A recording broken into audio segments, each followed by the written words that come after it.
Beckett oil burner, oil leak and afterburn. This is a dangerous condition. I will show you the cause and the fix.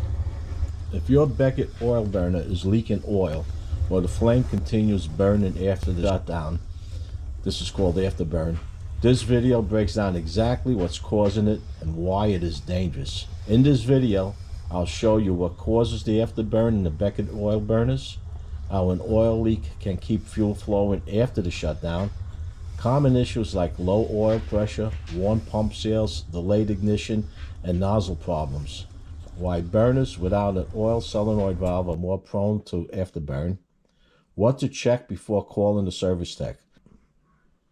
Keep in mind, this is a dangerous situation and should be addressed immediately.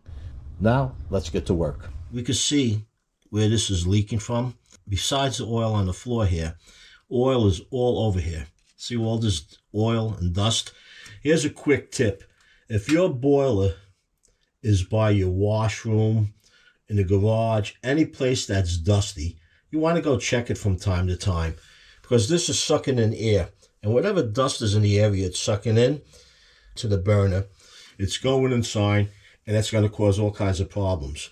So it pays once in a while to come down, sweep up the floor, get a rag, wipe this off. This is something you could do yourself. You don't need a tech for that. A little maintenance goes a long way. As I mentioned before, if a Beckett burner flame keeps burning after the burner shuts off, it's called an afterburn or a run-on. This is a serious safety issue. Under normal operation, the flame should go out almost immediately when the power to the burner stops. I have a bullet list of some of the most common causes, but before I get into that, I want to point out a few things that you could check before you call a tech if you see oil leaking. As far as the afterburn, that's something else. But one of the first things you could check is this jet tube or fuel line that goes from the pump into the burner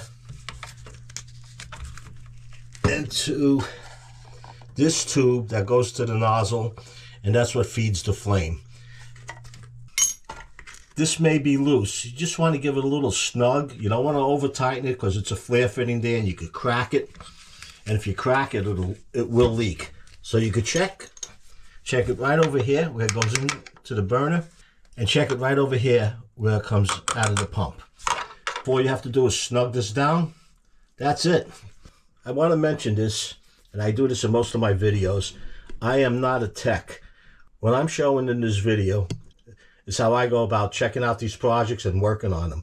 I'm not suggesting you do the same. If you find this video useful, entertainment, let me know. Post your comments down below. But this is just how I go about it. This could turn out to be a serious situation, and you should call a tech in immediately if you see this leak or this afterburn. Now, one of the things you could probably do on your own is just change this oil filter. To change this oil filter is just this nut on top, and what I generally do, I'll put this cut-off can underneath so whatever drips, because you're always going to get a little drip. There's oil in here with the filter. So whatever drips will be going into this container. Plus I'll have some newspaper on the floor. Now the phone rang and I lost track of where I left off. To remove this canister, you need a 5/8 wrench to loosen that bolt. This will drop right down. You pull the bolt out, slide it out. Now I want to point this out. This boiler was installed, it's got to be over like 30 years ago. There was a previous boiler in here, and this is for the techs that are out there. When you're doing an installation, try to make it user-friendly when you have to come back and work on it. This thing is a nightmare. Instead of repiping everything, the tech that came in just slapped this in there, and you can see how tight it is. To remove this pump, everything is so tight. If this was put up on some blocks a little higher, there's plenty of headspace to work on this to make it easier. Who knows, you might be the tech coming back to do a clean out. On top, all the plumbing that's going back and forth for the water return, it's across the top of it to get the cover off, to clean it. It's a nightmare. But that's off topic. Let's get back to this. I put together a bullet point on what could be causing this problem and a few other problems. I'm just going to read it off. This is going to be a little wordy, so bear with me. There might be something in what I'm mentioning that can help you out. Here we go. I'm going to list off some of the most common causes from the most to the least likely. If you have a unit with a solenoid, that would be right on top over here. And should be show you in the picture. This one doesn't have one, but I'm just mentioning because your unit may have it. This is an older unit and it didn't have it. So if you have an oil solenoid, it can stick open or it leaks. That makes the oil continue to dribble into the chamber, and the flame just keeps burning even though this motor stops. And the reason it happens is because you can have dirt inside the valve. It could be worn or a damaged solenoid or a weak solenoid spring. And the symptoms are what we saw on this over here.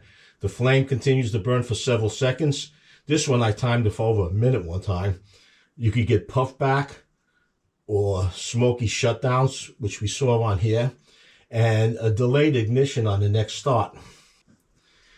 Now, another cause could be the oil pump relies on internal pressure to stop the fuel flow. If the cutoff pressure is weak, oil seeps through the nozzle after the shutdown, and the residual fuel sustains the flame. And that could be from a worn pump, a dirty pump strainer, air in the oil line, or incorrect pump pressure setting. To fix that, we have to check the pump pressure and clean the strainer or replace the pump. Now let me show you what I'm talking about. On this pump, there's some light here. On this pump, when you remove this cover, there's a strainer in there. Right inside of here, there's a little strainer. I'll show you that at the end of the video, what that strainer looks like. There's a fuel filter in here, and there's a strainer in here. Now, to adjust the pressure on here, you have to put a gauge. This pump has a port right here to put the gauge into. And to adjust the gauge, you would turn this screw. This would give you more pressure or less pressure. And just so happens, I bought a brand new gauge. Let me show you what it looks like over here. It just came in the other day. I bought this gauge. It wasn't that expensive. Everything that I'm showing you in this video, I'll post in the description with a link to my Amazon account where you can purchase these. And it does help me with my channel. Here's the gauge. Now, one thing about this gauge, this nipple is thicker than that port. So you also have to buy an adapter. So this would screw, make sure I'm in focus here. Come on. The gauge would screw into this, and this would screw into the pump. I'm going to check the pressure on this off camera, but I'm pretty sure this pump had it. All right, I'm just going to put that there for now. I'm going to continue with my bullet points. Damage or dirty nozzle can continue to drip oil after the shutdown. The nozzle is on the inside of the boiler itself, or debris in the fuel line. Okay, and the signs of that are you'll have a long smoky shutdown, a rough start, and the soot buildup. I checked this earlier. This boiler has quite a bit of soot. Another cause is a poor draft or chimney issues. If the draft is weak, the flame may linger even after the fuel flow stops. A blocked or cold chimney, closed barometric damper, incorrect combustion air. The incorrect combustion air may be due to the dirt and debris that's collected in there. It's really hard to video this tight space here. Okay, we can have a control wiring issue. That's less common. It could be a faulty primary control, miswired solenoid, stuck. This may happen, stuck or relay contacts. I mean, if nobody has touched it, I would think maybe the contacts. All right, and you have to verify that the solenoid drops down to 0 at shutdown. This is probably getting into the weeds a little too deep for DIY, but I want to point it out. Now, the reason this is dangerous, this over here could cause puffback. If ever you had a puffback situation, you'll know what I'm talking about. It can crack the heat exchanger, can cause a fire or smoke damage. This indicates the burner is not shutting down safely. A quick diagnostic check, and this is safe for DIY, is is, well, that's if you're comfortable, is to watch the flame through the observation port, shut the power off to the burner. The flame should go out almost instantly. If it lingers, fuel is still entering the chamber. Bottom line is 90% of the time, it's a leaking or sticking oil solenoid valve, which this one doesn't have, or a poor pump cutoff. That's more than likely what's causing this problem. This is not something to ignore. It will get worse. So that's the long and the short of it, guys. And as far as the fix, what I'm going to do,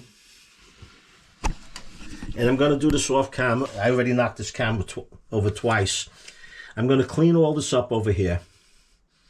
I'm going to clean and sign over here. This is full of oil in here. Okay, now, one of the tips I want to give you, if your boiler's not coming on, there are times when this lens right here may be dirty. Wiping it down with a Q-tip, putting it back together, may solve the problem. I've had that happen one time. Well, this got a little smoke on it. I cleaned it with a Q-tip, put it back together, and it ran fine until the service tech came in. Yeah, I used to call the techs in all the time, and once in a while I'll still call them in just to check my efficiency rating and everything else on this, because I don't have the tools for that. But that's something to keep in mind. And another tip I want to point out, look at all this oil and dust. You have this red button over here, and mine got pushed in. If your boiler shuts off and you hit it to reset it and it comes on and it goes off again, don't keep hitting that button, because every time you hit that button, you're shooting oil into that boiler. And if you do it enough and there's enough oil in, you might hear a boom. You know that that was full of oil. But this is what they're talking about as far as looking into the boiler. When the boiler's on, you look in here, look at the flame, shut the boiler off with the switch on the wall. And if the flame goes right out, you know this pump is working correctly. It's shutting itself down. I'm going to do this off camera. I'm going to be changing this oil filter. Once I do that, whether I'm changing the pump or not, you have to bleed the air out of the line. To bleed the air out of the line on this particular pump, this is a Beckett burner with a Suntec pump. That nipple over there, you just open it up. It's good to put a clear hose on it and have it go into something. And you'll see air bubbles coming out. Once the air bubbles stop coming out, just shut it down and you'll hear that boiler kick right on. It's similar to bleeding the brakes on your car. Now this is a two-line system. You can see a fuel line coming in, goes to the filter, to the pump, into the boiler, and it has a return line back to the tank. And there's that safety valve over there. Those valves, don't touch them. Those valves are emergency valves. If ever there was a fire, that valve has a low melting point and it would shut the fuel down so you couldn't have that constant flow. And there's another one of those valves behind the boiler. If you come around the side, there's not enough light to see, but there's one back there on the supply line. Besides cleaning that fuel filter and cleaning the strainer filter, I'm going to check the pressure, see what that's like. If it's not enough pressure, I'm going to adjust it, see if that makes a difference.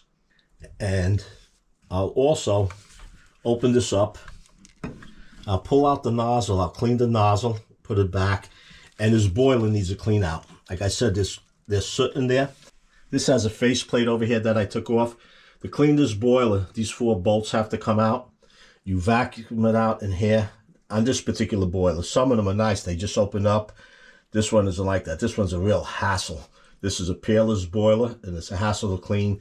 You have to go from the top, take the top off, and you have to use a brush and brush down and then vacuum it out over here.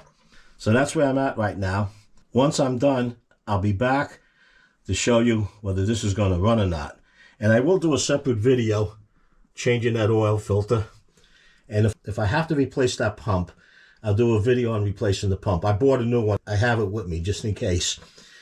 Catching a break, it was 40 degrees today, but it's still dropping down to 20 tonight. So I got to get this running. You got to get the heat going and got to stop this leak. Once I get it fired up, I'll be back.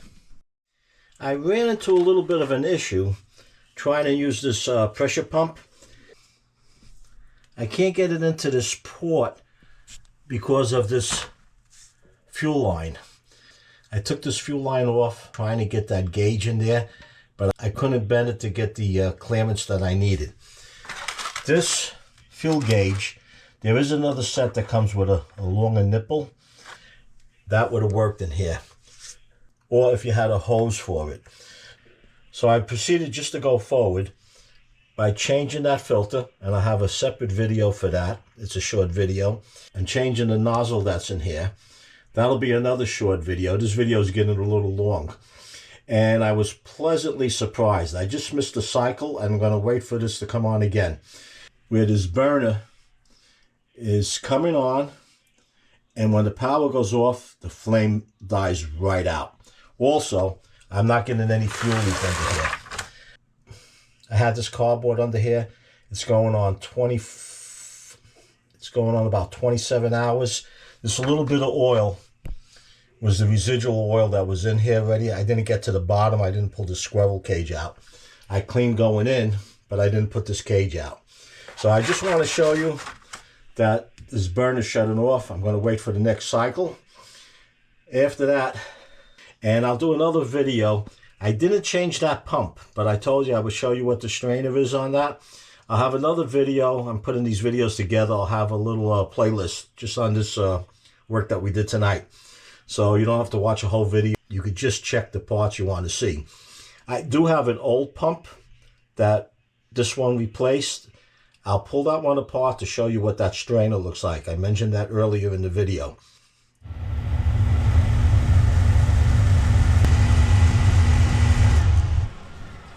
This is what we're looking for. The motor shut down and there's no flame. The pump is working. Good news. Well, good news for me. I didn't have to replace this pump. This pump is actually working. I did mention I was going to show you how to remove the strainer in this pump. I have a pump that I replaced once before, and I'll show you how to do that in a follow-up video. And if you notice, the new model number is A2VA716B. And the older model, which is the pump that's still on there, is A2VA716, no B. I'll explain the differences when I upload this video. So be sure to hit the notification bell to see how to remove the strainer in this pump. Then I'll have another video showing the replacement of this oil filter that's in the fuel line. And I'll have another video showing how I replace this nozzle inside the burner itself. So if you have any questions or comments, post them down below.